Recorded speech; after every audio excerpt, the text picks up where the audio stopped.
Hello, Bacho. Let's read this question. So this question says, this is a fill in the blanks type of question. So to draw water from a well, we have to dash the rope. Okay. To draw water from the well, we have to dash the drop. Okay. तो चलिए बच्चों इस question को start करते हैं. So we can write down the key concepts of this question. इस question का बच्चों देखिए हम की कॉन्सेप्ट क्या लिख सकते हैं. हमें वाटर को देखिए वेल से हमें वाटर को ड्रॉ करने के लिए इस क्वेश्चन का की कॉन्सेप्ट देखिए फोर्स लिख लीजिए. क्या लिख लीजिए? फोर्स. ठीक है.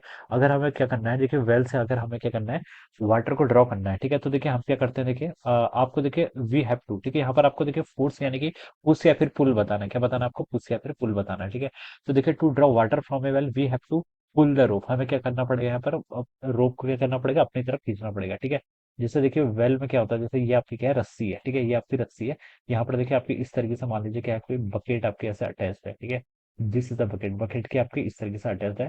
बकेट में आपका ये वाटर भर गया. ठीक है. अब देखिए हम क्या करेंगे? इसको अपनी तरफ खींचेंगे. ठीक है. तभी देखिए हम क्या बता सकते हैं, इस पर जो स्ट्रिंग अटैच्ड होगी इस पर क्या लगेगा? आपका टेंशन का फोर्स लगेगा. क्या लगेगा? टेंशन. और टेंशन क्या होता है? ऑलवेज आपका पुलिंग नेचर का होता है. टेंशन कभी भी पुश नहीं करता है. टेंशन क्या होती है आपकी? ऑलवेज स्ट्रिंग में, सॉरी अगर मैं स्ट्रिंग की बात करूं, स्ट्रिंग में जो टेंशन लगती है वो ऑलवेज क्या होती है आपकी? स्ट्रिंग में जो टेंशन होती है वो आपकी ऑलवेज पुलिंग नेचर की होती है. क्या होती है आपकी? पुलिंग नेचर की. ठीक है.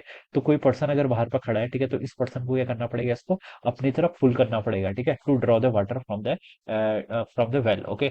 तो यहाँ पर हमसे वही पूछा था, तो to draw water from the well we have to what. तो हम लिख सकते हैं इसका fill in the right, fill in the blanks क्या होगा?